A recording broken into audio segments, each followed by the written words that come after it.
Kita pesta roti. Nah, siapa nih yang suka makan roti kayak Unyil? Nah, roti yang ini beda teman. Namanya roti sordo. Meskipun terdengar baru di telinga, sebenarnya jenis roti ini sudah ada sejak ribuan tahun lalu. Pertama kali dibuat di Mesir, terkenal di Eropa, dan sekarang banyak diminati di negara kita teman.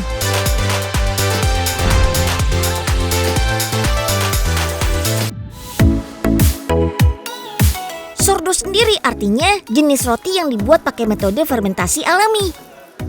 Salah satu bahan penting membuat roti kan ragi. Nah, kalau roti biasa pakai ragi instan, berbeda dengan roti sordo. Raginya harus dibuat sendiri, prosesnya rumit dan makan waktu lama. Ini dia bahan untuk membuat raginya, biasa disebut starter. Dibuat dari campuran tepung dan air teman. Campuran ini dibiarkan terfermentasi secara alami sampai terbentuk ragi alami. Starter ini bisa bertahan sampai lama banget loh, bahkan bisa bertahun-tahun. Asalkan starternya diberi makan, alias terus ditambah air dan tepung. Sip, sekarang waktunya membuat adonan roti. Dan jangan lupa tambahkan starter supaya roti bisa mengembang. Oh iya, para pembuat roti paling suka mengolah roti sordo karena adonan yang dibuat lebih cepat kalis. Oh iya teman, pamor sordo mulai melesat sejak pandemi tahun 2020 lalu loh. Dimulai dari warga Amerika dan Inggris yang kehabisan stok ragi instan untuk membuat roti. Nah, karena udah jadi makanan pokok, akhirnya mereka membuat sordo dari ragi alami. Adonannya mau diwarnai nih, pakai ubi ungu. Cita rasanya jadi lokal banget loh.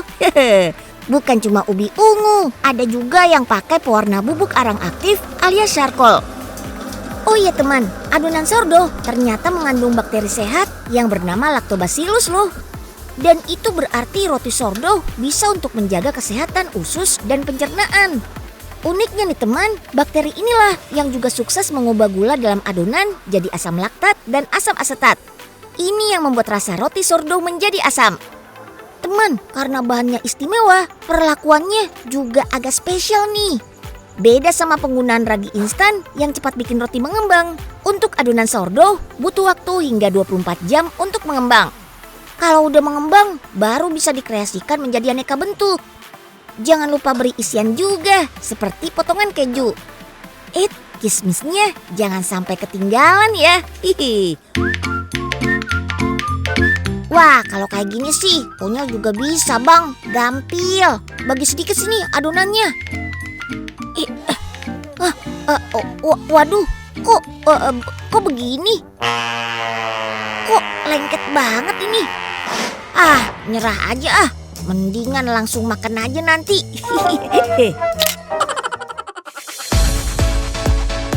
Sordo biasanya dipanggang pada suhu yang lebih tinggi dengan waktu yang lebih lama dibandingkan roti biasa. Selama proses inilah, karbohidrat yang terurai akan menghasilkan senyawa volatil. Aroma roti sordo pun akan jadi lebih tajam teman. Roti sordonya sudah matang nih. Ayo dipilih. Di toko roti yang ada di Gading Serpong Tangerang ini punya banyak varian bentuk, isian, serta topping roti sordo loh. Tapi jangan harap pada sensasi empuk, apalagi tekstur yang super lembut saat menyantapnya ya. Sordo punya permukaan kulit yang sedikit keras teman. Untuk rasanya pun unik, mulai dari gurih, manis, sampai asam ada di dalamnya. Tapi tenang, kalau soal menyehatkan, roti yang satu ini emang top of the top deh. Kalau biasanya makan roti bisa meningkatkan gula darah dan insulin, sordo super duper beda nih. Justru bikin kandungan keduanya tetap rendah. Nggak heran ya kalau ada penelitian bahwa sebagian besar orang yang paling sehat di dunia rahasianya karena mengonsumsi sordo setiap hari. Cakep.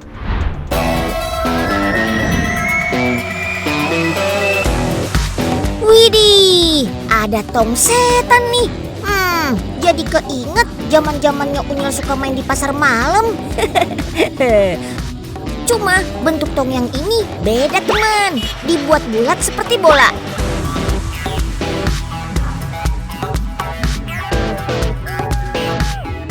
ada kakak-kakak Unyil yang mau uji nyali tuh. Serius mau masuk ke dalam tong setannya? Hati-hati ya kakak, banyak-banyak berdoa.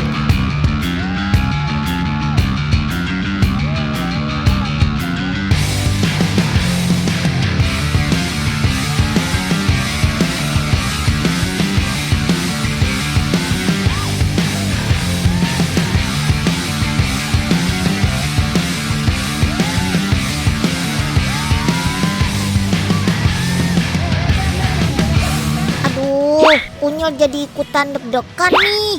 Pasti berdiri di tengah tong setan jadi pengalaman yang menegangkan. Apalagi dikelilingi motor yang melaju kencang. Alhamdulillah sejauh ini aman ya teman. Jokinya jago nih. Apalagi mereka nggak pakai motor kopling layaknya di pasar malam gitu, tapi pakai motor listrik. Tahu nggak kenapa motornya nggak jatuh? Ternyata kuncinya di kecepatan motornya teman. Harus gaspol di kecepatan maksimal 80 km per jam. Dengan begitu bakal terjadi keseimbangan antara gaya sentripetal, gaya sentrifugal, gaya gravitasi, dan gaya gesek. Alhasil motor nggak akan jatuh. Tapi atraksi ini cuma jadi pembuka aja teman. Yang di dalam sana lebih banyak yang bikin jantung berasa belebar ke tanah. Nah, karena pertunjukannya belum mulai, Unyil masih punya kesempatan untuk intipin mobil-mobilnya nih. Ada 9 sedan, 6 motor, dan 1 ATV. Lengkap sama Formula Car. Hampir semua mobilnya udah dimodifikasi pakai setir kiri teman. Maklum, semua pengendara atau drifternya didatangkan langsung dari Italia, Spanyol, sampai Brasil.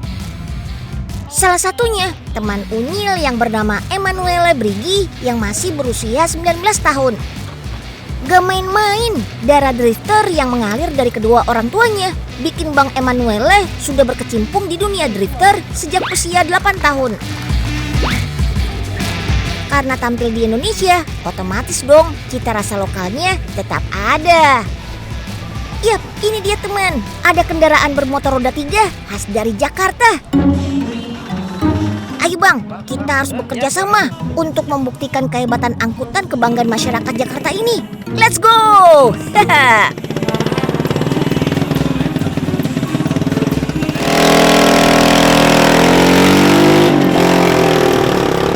Okay, boss. I'll make you a fantastic video.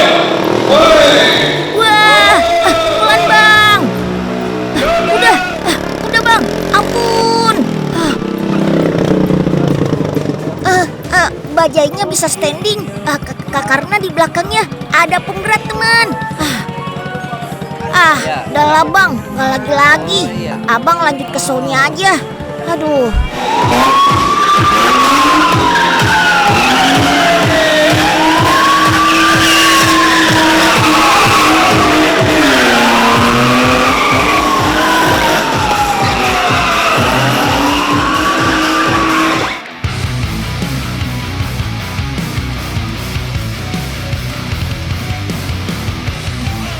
Yap, ini dia teman, Indonesia Stuntman Show. Pertunjukan ini bakal kasih lihat para stuntman terbaik beraksi pakai kendaraan khusus. Kalian ngedrift alias mengendalikan mobil dengan kecepatan tinggi, nggak kaleng-kaleng teman. Apalagi aksinya bakal dikemas dalam sebuah cerita perampokan bang. Wah, makin tambah seru. Oh iya, pemainnya bukan cuma bule aja teman, tapi ada juga 3 anak muda asal Indonesia yang ikut meramaikan. Dalam satu hari ada 2-4 pertunjukan dengan durasi setengah jam. Bisa loh jadi salah satu daftar tujuan untuk mengisi liburan sekolah kalian nanti. Cakep. Nah, ngomongin stuntman, teman-teman udah tahu belum stuntman itu apa? Jadi stuntman itu artinya pemeran pengganti. Ini sebuah profesi yang biasa ada di dalam produksi film atau pertunjukan. Biasanya pemain filmnya harus melakukan adegan berbahaya. Makanya aksi berbahaya tersebut akan digantikan oleh seorang pemeran pengganti alias stuntman. Tentu saja stuntman ini punya keahlian yang gak dimiliki bintang film tersebut. bisa keahlian mengendarai mobil atau motor dengan cepat, ataupun aksi berbahaya lainnya. Ingat ya teman, jangan ditiru. Ini tuh cuma dilakukan sama ahlinya.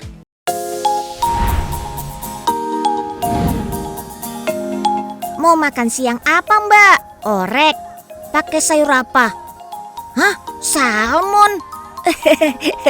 Ternyata bukan sembarang warteg nih.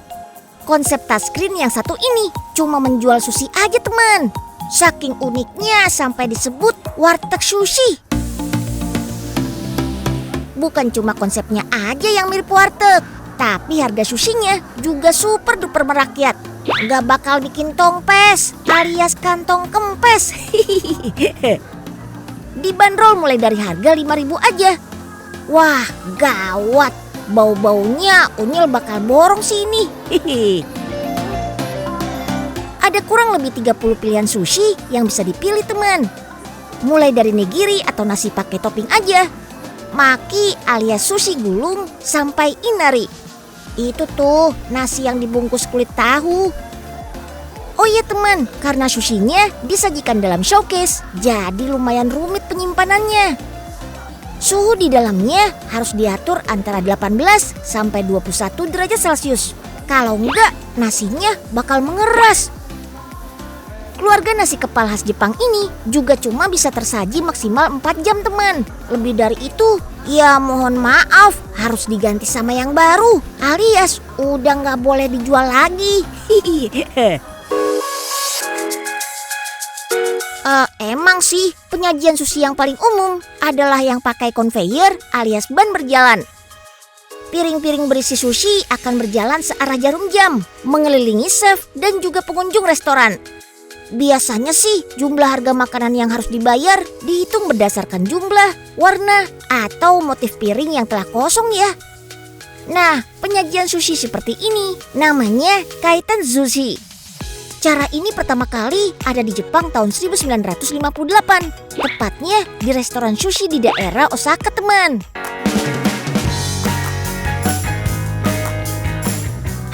Sekarang Unyil mau lihat cara bikin sushi yang ada di warteg sushi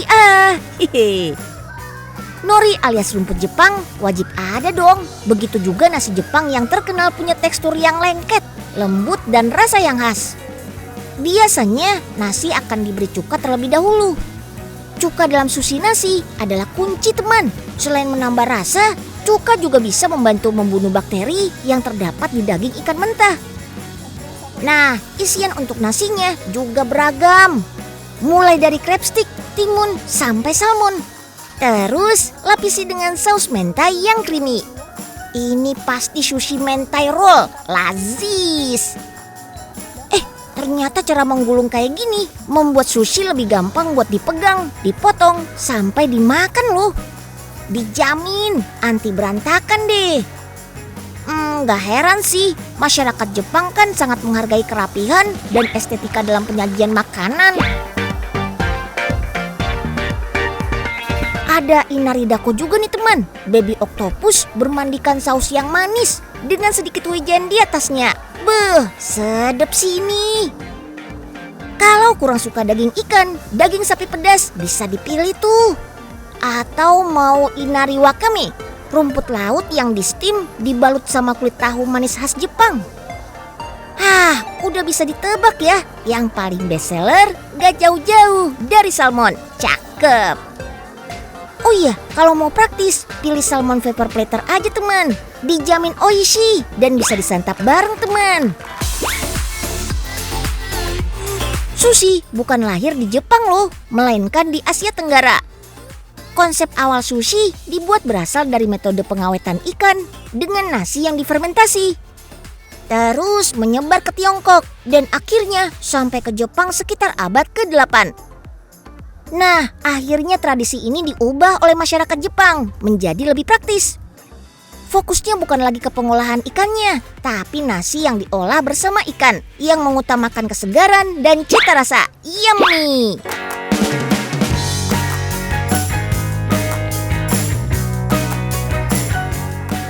Kalau kuliner khas Jepang ini dijual dengan cara yang Indonesia banget, lain halnya sama kuliner Timur Tengah yang satu ini teman. Di Medan ada yang jualan chicken pilaf dan nasi mandi menggunakan beca motor alias bentor. Bahkan bentornya dimodifikasi layaknya dapur loh. Unik banget kan? Unyil nggak sabar deh pengen icip ayam dan dombanya. Bang, mau dong Unyil dibikinin 1 porsi. Antri kau nih. Wah, siap bang. Nomor antriannya berapa nih Unyil bang? 16. Alamak, 16 teman. Ya sudahlah, orang sabar kan disayang Tuhan.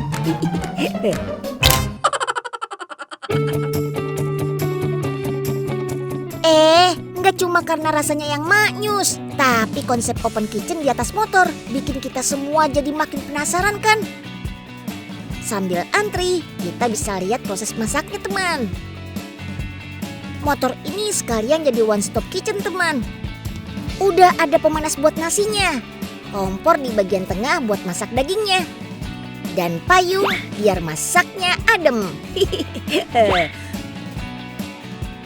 Oh iya, baru aja buka lapaknya, antriannya udah panjang. Untungnya masaknya cepet nih, 2 jenis nasinya udah ready. Tinggal mengolah daging ayam dan dombanya saja. Topping ayam paling lazis kalau disantap pakai nasi pilaf khas Persia kuno. Berasnya ditumis bareng rempah-rempah dalam minyak samin. Terus ditanak dengan air kaldu, warnanya putih dan glowing. Nah, kalau daging domba, paling jos ketemu nasi mandi khas Jazirah Arab.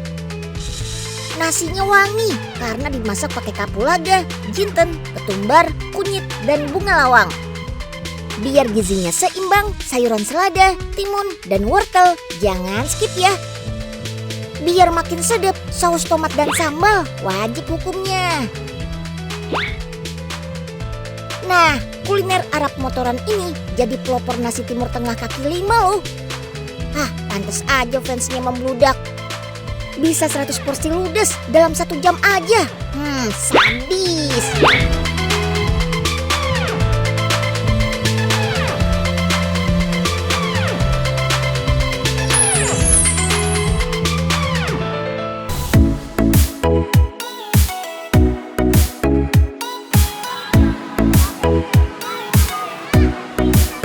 Kita jalan-jalan ke taman. Tebet Eco Park yang terletak di Jakarta Selatan jadi pilihan Unyil. Fasilitas dan suasana tamannya gak kalah deh sama yang ada di luar negeri. Bahkan taman ini mendapatkan penghargaan Seoul Design Award 2024 loh. Sederet prestasi ini didapatkan karena ruang terbuka hijau ini dianggap berhasil memberikan dampak sosial positif melalui desain yang inovatif dan berkelanjutan. Berdiri di lahan seluas hampir 7,5 hektar, TEP menghadirkan sungai yang sudah rusak, dipulihkan seperti kondisi alamiahnya. Ada juga konservasi tanaman dan penanaman kembali untuk mengurangi polusi, sampai berbagai ruang terbuka hijau untuk masyarakat.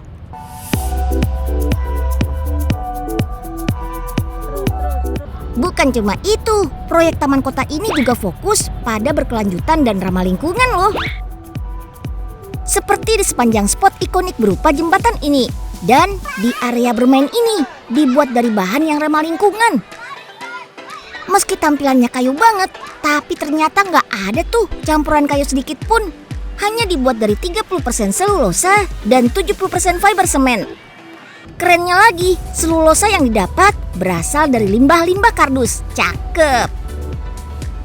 Jelas, panel kayu ini jadi solusi biar hutan gak semakin gundul karena penebangan pohon yang terus-menerus buat diambil kayunya.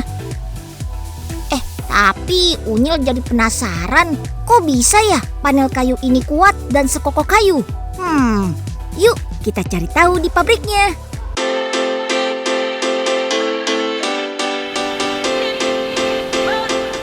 Di pabrik ini, gunungan kardus bekas siap-siap disulap jadi panel kayu yang estetik teman. Kardusnya langsung dimasukkan ke mesin raksasa tuh, namanya mesin pulper. Campur limbah kardus bersama air di dalam mesin berkapasitas 1,5 ton ini. Prosesnya memakan waktu selama 1 jam hingga menjadi bubur kertas. Lanjut ke tahapan berikutnya, penambahan semen. Ini nih salah satu bahan campuran yang bikin kualitas produk super strong. Campur kedua material hingga menjadi lembaran adonan. Prit, geser, geser. Yes, melewati roda berputar yang sekaligus berfungsi menambah ketebalan lapisan. Pokoknya semua mesin bergerak serba otomatis, teman. Nah, sekarang potong lembaran adonan sesuai ukuran yang diinginkan. Jangan lupa sisipkan plat besi sebagai pembatas agar adonannya nggak menempel satu sama lain. Sip, lembaran adonan siap masuk mesin pengering bersuhu 60 derajat Celcius selama 9 hingga 12 jam. Proses ini akan membuat lembaran adonan mengeras. Ciluk, bak. Karena sudah kering, plat besinya bisa dilepas kembali, teman. Tapi lembaran panel kayu ini masih harus didiamkan di suhu ruang hingga 1 minggu lamanya supaya kering sempurna dan adonannya menyatu. Sekarang waktunya sanding atau pengamplasan.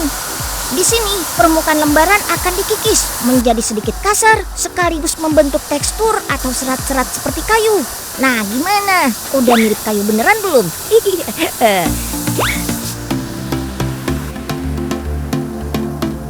Lanjut, masuk ke mesin cutting untuk dipotong sesuai ukuran yang diinginkan, teman. Salah satu kelebihan produk ini adalah tahan terhadap cuaca. Mau kena panas berlebih di musim kemarau atau cuaca dingin di musim hujan, gak masalah. Rahasianya ada di tahap pemberian cairan khusus untuk memberikan efek daun talas di permukaan lembaran. Jadi bakal menambah daya tahan terhadap cuaca. Makin awet deh. Beres deh, produknya sudah jadi, teman. Yeay! Wah, ada yang warna asli cenderung putih atau diwarnai coklat biar kembaran kayak kayu asli. Tapi khusus yang diwarnai jangan lupa dipernis ya, biar hasilnya makin kinclong. Keringkan menggunakan mesin berjalan dan tinggal dikemas.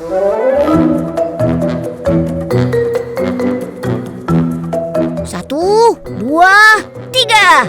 Ya, cat, cat, taekwondo. Aduh, kirain kayak kayu yang gampang patah. Ternyata beneran sekuat baja, teman. Aduh.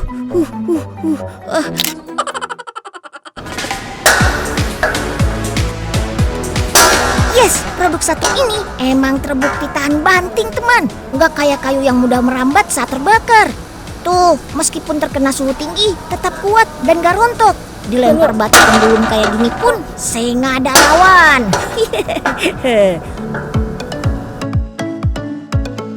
Apalagi pemasangannya pun anti ribet-ribet klap. Ada berbagai model atau teknik yang bisa dipilih. Bisa pakai skrup, klip, dan lainnya. Bukan cuma dipasang di lantai, tapi juga di dinding dan langit-langit. Ini sih nggak cuma bangunannya yang jadi cantik dan estetik, tapi juga ikut berkontribusi melestarikan lingkungan. Cakep!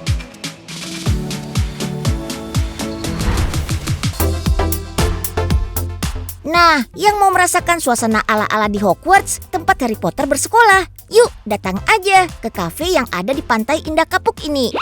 Di sini teman-teman Unyil juga bisa pakai properti ala siswa Hogwarts loh. Mulai dari sorting hat, tongkat sihir, sampai shawlnya juga ada, teman. Wah, keren! Atmosfernya mirip banget sama Hogwarts. Mulai dari lampu-lampu, kursi kayu, hingga poster-poster sihir yang terpasang di setiap sudut temboknya.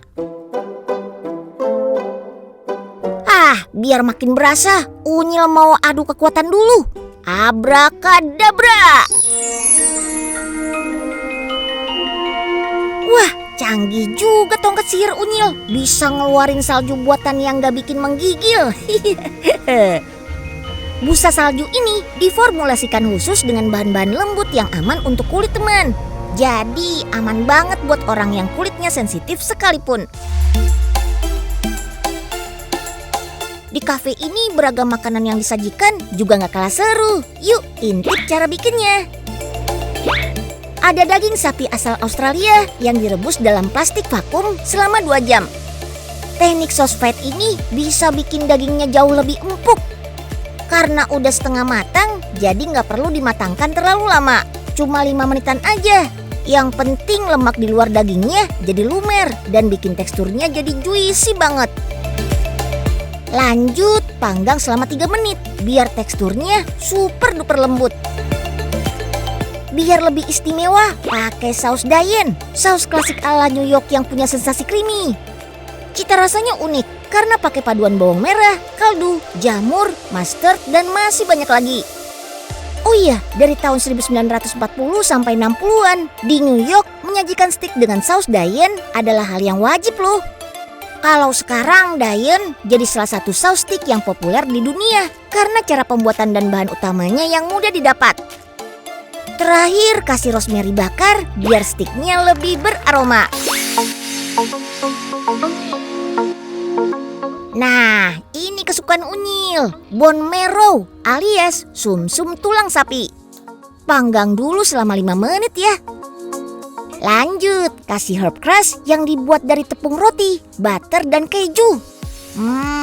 Bikin rasanya lebih gurih. Terakhir, panggang lagi 3 menit biar sumsumnya meleleh. Enak banget ini. Ada juga minuman kesukaannya Harry Potter, butterbeer, terbuat dari campuran karamel dan espresso.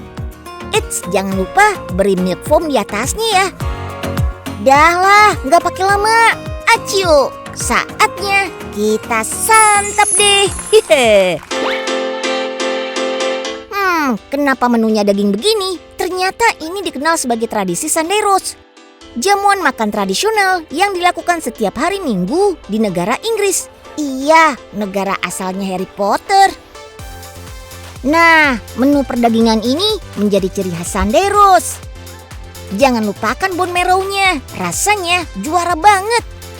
Sumsum tulang sapi ini kaya akan lemak sehat, terutama asam lemak omega 3 dan omega 6. Di dalamnya juga mengandung kolagen yang baik untuk kesehatan kulit, sendi, dan tulang tuh.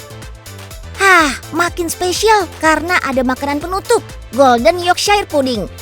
Ini tuh semacam kue sus, tapi dibuat dari telur bebek. Pulang dari kafe ini, perut kenyang, hati bahagia deh.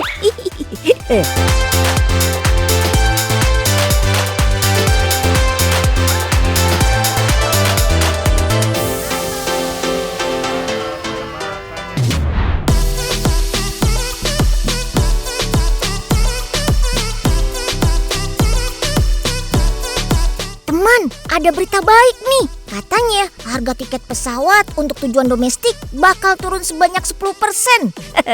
Lumayan kan? Nah, katanya sih kebijakan ini bakal berlaku dari 19 Desember sampai 3 Januari 2025.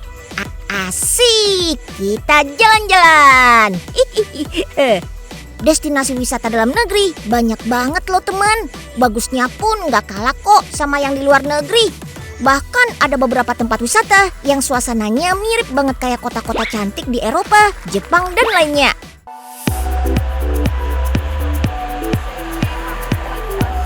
Nah, kalau yang ini beda lagi teman. Adanya di Hong Kong, tapi suasananya Indonesia banget. Sampai nama tokonya pakai bahasa Indonesia.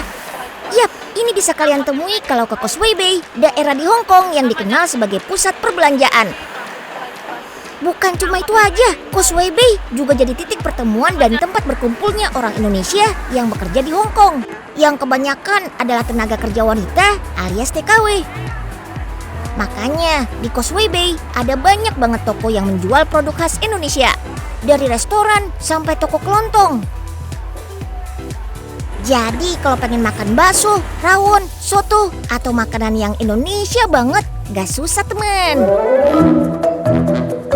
Aduh, lagi hujan deras nih teman. Mau gak mau, Unyil neduh dulu deh nih. Walau hujan sekalipun, tidak menyurutkan niat para pejuang devisa untuk berkumpul loh teman. Ini memang agenda rutin setiap hari Minggu, alias waktu liburnya para tenaga kerja wanita di sini. Ada yang lagi potluck, alias berbagi bekal untuk dimakan bersama. Sampai live di media sosial untuk berbagi cerita dan suasana kepada sanak saudara di tanah air. Cakep.